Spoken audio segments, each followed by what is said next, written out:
오늘 주시는 하나님의 말씀은 창세기 17장 말씀 보겠습니다. 제목이 오늘 회복하려면 회개가 필요합니다 라는 제목으로 말씀을 나누려고 합니다. 창세기 17장 10절에서 14절까지 말씀인데요. 읽어가면서 이렇게 진행하도록 하겠습니다. 그 아브라함을 선택하신 하나님께서는 고향과 친척과 아버지 집을 떠나라고 하시면서 복을 약속해 주셨습니다. 그러니까 아브라함이 85세가 되기까지 한 10년 정도 하나님께서는 대적들과 또 위험으로부터 아브라함을 지켜주셨고, 또 주변 사람들에게 저 사람은 복받은 사람이구나 라는 그런 칭찬과 평가를 받게 만드셨습니다. 이제 하나님이 하신 여러 약속 중에서 자손을 주시는 것만 남았습니다. 하나님은 자식을 위해서 단 한 가지를 요구하셨는데 그것이 바로 기다림이었습니다. 하지만 아브라함은 기다리지 못하죠. 그래서 10년쯤 되어가자 아브라함은 사라의 몸종이었던 하갈을 통해서 아들을 낳습니다. 그리고 이것을 약속의 성취라고 생각했습니다. 이토록 원하는 아들을 얻었음에도 아브라함과 사라의 가정은 행복하지 않았습니다. 아니, 오히려 불행해졌죠. 여종인 그 하갈이 주인인 사라를 멸시했고, 또 사라는 하갈을 학대했기 때문입니다. 행복했던 이 아브라함의 가정은 순식간에 비참한 지경에 이르고 말았습니다. 자, 지난주에 이 부분 말씀 제가 드렸는데 다 기억하고 계시죠? 자, 근데 왜 이렇게 된 것이었습니까? 네, 그래요. 아브라함이 하나님의 뜻을 사람의 방법으로 이루었기 때문에 이렇게 불행해진 것입니다. 자, 그런데 여러분, 하나님께서요, 이런 아브라함에게 찾아오십니다. 그리고 그가 놓친 것을 가르쳐 주십니다. 자, 그러면 그가 놓친 것은 무엇이었을까요? 창세기 17장 1절 말씀 보려고 하는데요. 자, 같이 한번 읽어보겠습니다. 창세기 17장 1절 말씀입니다. 아브라함이, 자, 시작. 아브라함이 99세 때에 여호와께서 아브라함에게 나타나서 그에게 이르시되 나는 전능한 하나님이라 너는 내 앞에서 행하여 완전하라. 아멘. 자, 여러분, 아브라함이 85세에 이스마엘을 얻었으니 지금 몇 년 지났습니까? 예, 한 13년, 14년, 요 정도 지난 것 같아요. 그죠? 이렇게 시간이 흐른 뒤에 찾아오신 하나님께서는 아브라함에게 지금 뭐라고 하십니까? 전능한 하나님이다 라고 자신을 소개하시면서 너는 내 앞에서 행하여서 완전하라 라고 하십니다. 자, 왜 이렇게 말씀하셨을까요?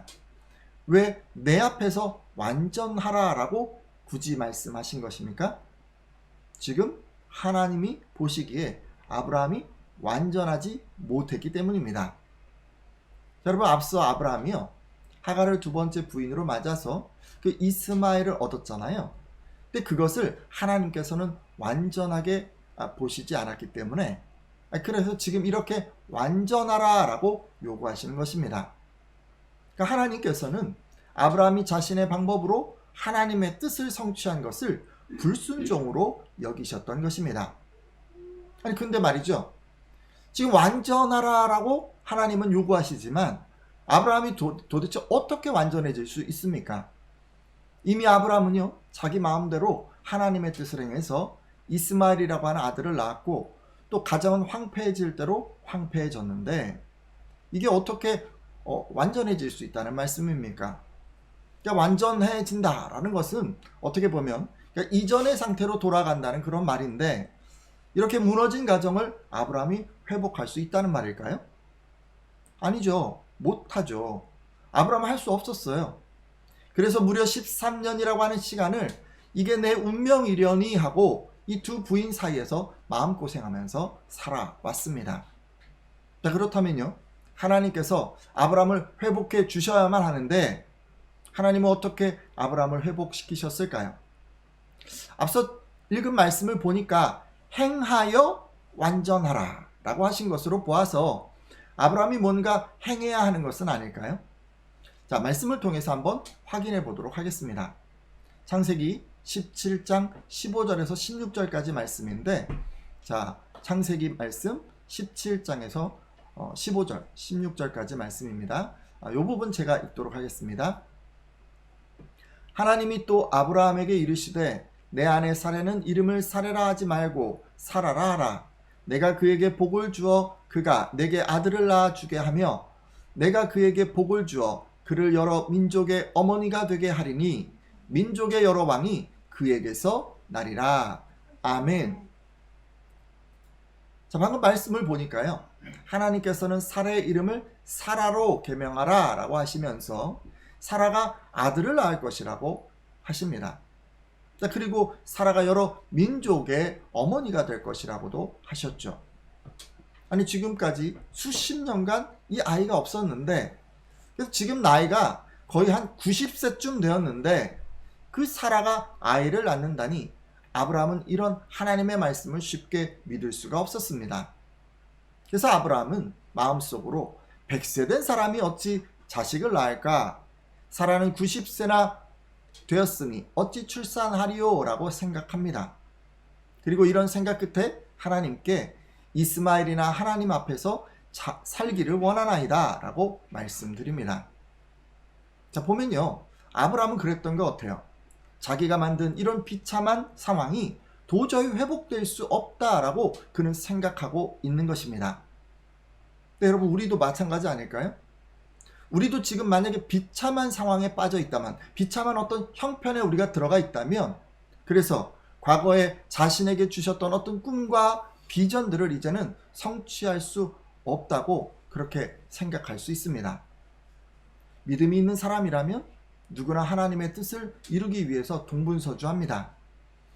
어떤 분은 큰 돈을 모아서 하나님의 뜻을 이루려 하고, 또 어떤 분은 자신의 열심이나 또 지식으로 하나님의 뜻을 이루려고 하고, 또 어떤 분은 뛰어난 외모, 남다른 재능으로 하나님의 뜻을 이루려고 합니다. 우리는 이런 것을 주님 안에서 갖는 비전이라고 얘기하죠. 하지만 여러분, 이런 거창한 것 아니더라도 우리는 일상의 영역에서 하나님의 뜻을 이루면서 살아갑니다. 뭐 진학이든 취업이든 결혼, 출산, 또 육아를 하던, 또 여러분 돈을 또 좀 모아서 재테크를 하시던, 어떤 것을 하던, 이런 모든 인생의 여정 가운데 여러분 하나님의 뜻을 이루려고 합니다. 하지만 어떤 것으로 하나님의 뜻을 이루던 하나님의 방법을 기다리지 못할 때 우리는 세상 사람들의 방법을 사용할 수밖에 없습니다. 그리고 결국 스스로 헤어나올 수 없는 비참한 지경에 빠지게 됩니다. 최선을 다해서 하나님의 뜻을 이루었음에도 행복하지 않은 것입니다. 뭐 예를 들면 이런 거죠, 여러분. 돈은 많아요. 근데 가정이 늘 시끄러운 거예요. 여러분, 지위는 높은 지위에 올라갔어요. 그런데 주변 사람들과의 인간관계가 늘 불편해요. 남들이 부러워하는 스펙을 쌓았어요. 그런데 정작 자신은 불안감으로 잠을 이루지 못하는 것입니다. 여러분, 이런 상태가 되면 대부분의 사람들은 이 회복이 불가능하다라고 결론을 내립니다. 그리고 자신이 불행해진 것을 스스로 합리화하기 위해서, 돈을 많이 벌기 위해서는 가정이 화목하지 않은 것은 어쩔 수 없는 것이고, 높은 지위에 오르기 위해서는 인간관계가 따뜻하지 않은 것은 어쩔 수 없다고 생각합니다.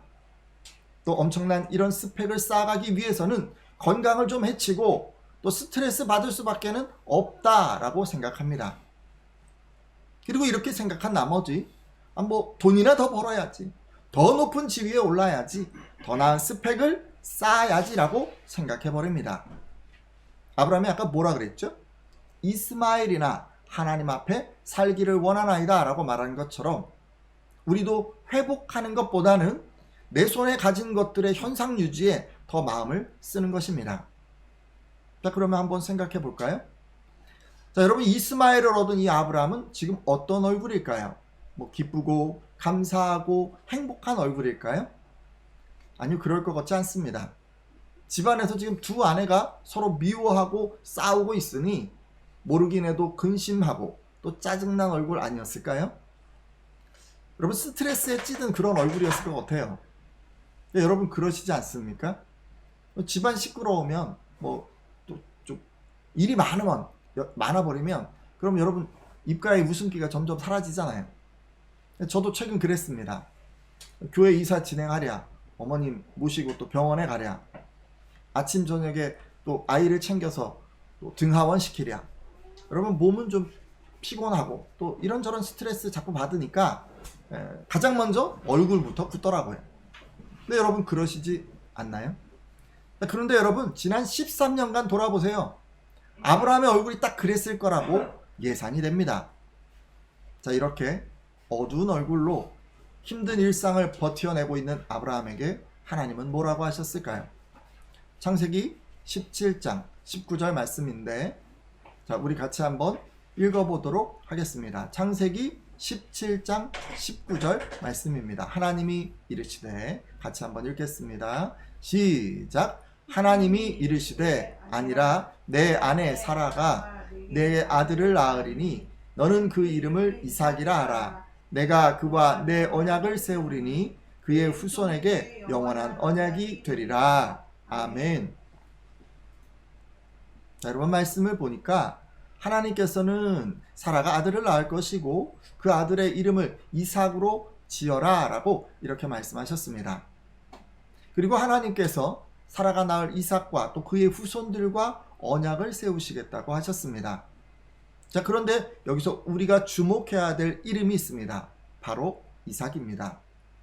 자, 성도 여러분 가운데는 이 이삭이라는 이름의 뜻이 무엇인지 이미 알고 계신 분도 계실 텐데, 자, 여러분 이삭이라고 하는 그 이름의 뜻이 무엇일까요? 네, 웃음이에요. 웃음. 웃는 거. 자, 하나님께서는요, 지금 비참한 지경이 된 이 아브라함의 가정에 약속하신 이삭을 주심으로 그냥 약속만 성취하는 것이 아니라 잃어버린 웃음을 회복하려 하셨습니다. 다시 행복한 가정으로 회복시키려 하신 것입니다.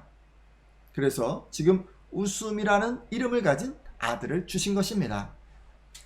자, 여러분 이 아들이 정말 행복을 회복시키고 웃음을 주었는지 한번 확인해 보도록 하겠습니다. 창세기 21장 6절 말씀인데 다 같이 한번 읽어볼까요?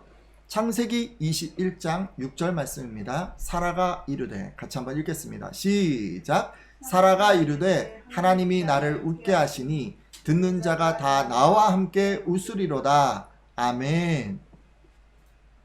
자, 여러분 회복된 거 같습니까?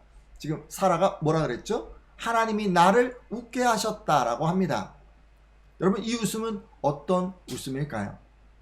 사실 사라가 70 중반이 될 때까지 아이를 갖지 못하는 서름을 겪다가 결국 남편에게 두 번째 아내를 드리게 하고 그 아내로부터 또 멸시를 받으면서 당했던 그 수많은 상처가 회복되는 그 웃음은 아니었을까요? 아니 어쩌면 아이 없이 90년 동안이나 오랜 시간을 보내면서 그 마음에 눌렸던 그런 것들이 가벼워지는 그런 웃음은 아니었을까요? 근데 여러분 그 웃음은요 사라만 웃은 게 아니에요. 말씀 보니까 듣는 모든 사람들을 웃게 한다고 합니다. 여러분 꼭 기억해 주세요. 하나님의 회복은 어떤 것입니까? 당사자뿐만 아니라 그 주변의 모든 사람들을 행복하게 만드는 회복입니다. 믿으십니까? 자, 그리고 이어지는 창세기 21장 8절 말씀을 보면 아이가 자라매 젖을 떼고 또 이삭이 젖을 떼는 날에 아브라함이 큰 잔치를 베풀었더라라고 합니다. 아브라함도 그랬던 것 같아요. 너무너무 기뻤던 것 같아요. 이 아브라함은 그냥 마음으로만 기뻐하지 않았어요. 어떻게 했어요? 큰 잔치를 베풀어서 자신 안에 그 가득한 그 기쁨을 주변 사람들과 나눴습니다. 여러분 얼마나 기뻤길래 이렇게까지 한 것일까요? 이로 보아 하나님은 이삭을 주심으로 아브라함을 완전히 회복시켰다는 것을 알 수 있습니다. 그러니까 하나님께서요 그분의 뜻을 그분의 방법으로 이루시면서 그러면서 모든 것을 다 회복시켜 주신 거예요. 여기서 무엇을 우리는 알 수 있을까요?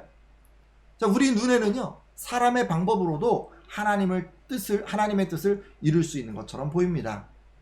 하지만 그렇게 성취하면 행복하지 않은 거예요. 또 하나님은 그것을 불순종으로 여기십니다. 반면에 하나님의 뜻을 하나님의 방법으로 이루면 어떻게 되나요? 행복해집니다. 모두가 웃게 됩니다. 그리고 설령 지금 행복하지 않다고 할지라도 그 모든 상황이 회복될 수 있습니다. 믿으십니까? 자, 오늘 함께한 예배자들 가운데 많은 것을 성취했음에도 지금 행복하지 않은 분 혹시 계십니까? 세상의 방법으로 하나님의 뜻을 이루어서 입가에 웃음이 사라진 그런 분 혹시 안 계십니까? 그리고 그냥 이것이 그냥 내 운명이려니 하고 생각하고 여기고 그렇게 하루하루를 살아가는 그런 분 안 계십니까? 네, 여러분, 그렇게요. 우리가 이렇게 불행의 늪에서 헤매고 있을 때 내 능력으로는 안 되나 봐라고 생각하고 그저 현상 유지에만 급급하고 있을 때 하나님 어떻게 하실까요? 아브라함을 보니까요, 하나님께서 직접 찾아오셨습니다.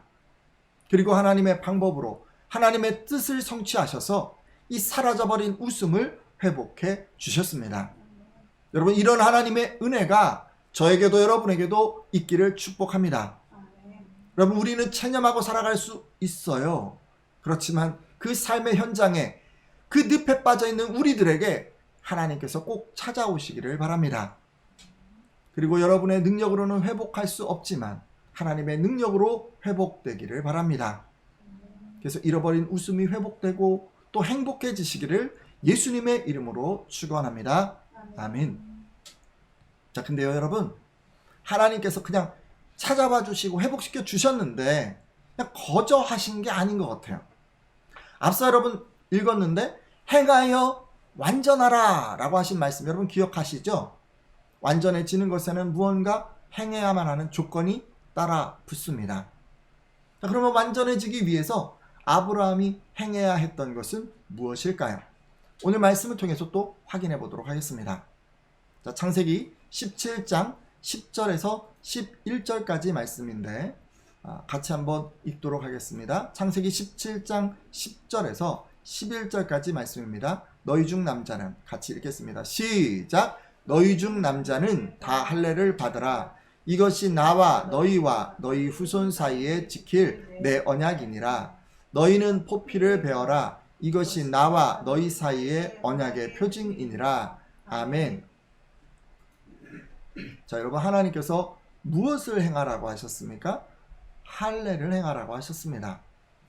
제가 지금 할례라고 말씀을 드렸는데 여러분, 할례에 대해서 혹시 들어보셨습니까? 이건 이제 처음 들어보는 분도 계실 텐데 알기 쉽게 할례는 포경수술에 해당합니다. 그러니까 남성 생식기의 끝부분의 표피를 일부 잘라내는 것을 말하죠. 앞서 읽은 말씀에서는 포피를 베라 라고 표현을 했습니다. 근데 이 할례를요, 아브라함과 그의 후손들이 계속해서 행하라 라고 명령하셨습니다. 자, 이제 이어지는 창세기 17장 14절도 읽어보려고 합니다. 이 부분 말씀은 제가 읽겠습니다. 할례를 받지 아니한 남자 곧 그 포피를 베지 아니한 자는 백성 중에서 끊어지리니 그가 내 언약을 배반하였음이니라. 아멘. 자, 그리고요, 누구든지 할례를 행하지 않게 되면 그 사람은 하나님과의 언약을 배반했기 때문에 백성들 중에서 끊어질 것이라고까지 말씀하십니다. 이 할례는요, 정말 무시무시한 명령인 거예요. 안 하면 그냥 끊어져 버리는 거예요. 안 하면 구원의 반열에서 나가게 되는 거예요. 자, 그렇다면 여러분, 이렇게 행한 그 할례의 의미는 무엇일까요? 잠시 한번 생각해 보려고 합니다. 자, 여러분, 할례 의식은요, 남성 생식기 표피를 자르기 때문에 반드시 피를 흘리게 되어 있습니다. 네, 히브리서 9장 22절 하반절을 보면 이런 말씀이 있어요. 피 흘림이 없은즉 사함이 없느니라. 자, 여러분, 이런 속죄의 원리가 지금 아브라함의 생식기에 적용된 것입니다. 아브라함은요, 생식기의 표피를 잘라서 피를 흘리고 또 그것을 통해서 생식기로 지은 죄를 씻었던 것입니다. 그런 거 어때요, 여러분? 아브라함 그렇지 않습니까? 아브라함 생식기를 통해서 이미 범죄했습니다. 기다리지 않았어요. 그리고 두 번째 아내를 취했어요. 그를 통해서 자식을 얻었습니다. 그래서 하나님의 구원 계획을 송두리째 흔들어 버리고 또 불순종과 불신앙의 죄를 범했습니다. 하지만 지금 하나님께서는 어떻게 하신 겁니까? 아브라함에게 은혜를 베푸셨어요. 지금 아브라함은요, 불순종했어요. 죄를 지었어요. 그런데요, 하나님이 그를 다시 회복시키기 위해서 할례 의식을 통해서 이삭을 기다리지 못하고 이스마엘을 낳은 죄를 씻도록 하셨습니다. 따라서 여러분, 지금 할례는요, 아무런 의미 없이 주어진 것이 아니에요. 죄 가운데 있는 아브라함을 성결하게 하기 위한 하나님의 특별한 방법이었습니다. 자, 여러분, 이로 보아서요, 하나님께서 회복하기 위한 조건이 있는데 그것이 뭡니까? 회개예요. 회개. 물론 할례라고 얘기할 수도 있지만 우리에게는 그것이 뭐예요? 회개인 거예요. 자, 우리가 회개하면 그때부터 하나님께서 일하십니다. 우리가 회개할 때 비로소 하나님께서는 당신의 뜻을 당신의 방법으로 이루십니다. 그리고 그분의 능력으로 우리를 회복시키십니다. 따라서 오늘 함께한 예배자들 가운데 하나님의 뜻을 사람의 방법으로 성취해서 입가에서 웃음이 사라진 그런 분들 계시다면 먼저 회개해 주시기 바랍니다. 죄값을 치르기 위해서 할례를 행하라는 뜻이 아닙니다. 예수 그리스도께서 2000여 년 전에 이미 십자가에서 피 흘려 주셨기 때문에 여러분은 그분의 죽으심으로 여러분의 죄가 씻음받았다는 것을 믿으십시오. 그래서 죄 가운데 있었던 그 삶의 단편들을 이 그리스도의 피로 정결하게 씻으십시오. 그러면 하나님께서 여러분을 회복시키실 것입니다. 여러분의 삶을 향한 하나님의 뜻을 하나님의 방법으로 성취해 가실 것입니다. 그리고 일상에서도 진정한 행복을 누릴 수 있도록 회복해 주실 것입니다. 이제 말씀을 맺으려고 하는데요. 여러분, 주변을 보면 믿음이 좋은 사람인데도 그 믿음으로 많은 것을 성취한 그런 분인데도 불행한 사람들을 종종 만날 수 있습니다. 그리고 여러분, 결혼과 취업과 자녀 출산, 양육, 진학, 사업 성공에 이르기까지 많은 것을 성취했지만 불행한 분들도 계십니다. 왜 그런 걸까요? 하나님의 뜻을 사람의 뜻으로 성취해서, 그래서 행복하지 않은 것입니다. 혹시 오늘 함께한 예배자들 가운데 이런 분들 계시다면 돌이켜 주십시오. 그리고 여러분, 마음의 할례를 행하고 내 앞에서 완전하라는 그 하나님의 말씀에 순종하겠다고 결단해 주십시오. 그리고 하나님의 뜻을 어떻게 이루어가야 이렇게 하나 이렇게 생각했던 분들은 여러분 좀 지체되더라도, 불가능해 보이더라도 반드시 하나님의 방법으로 뜻을 이루겠다고 결단해 주십시오. 이렇게 기도하는 분들마다 이삭을 선물로 받고 웃게 될 줄로 믿습니다.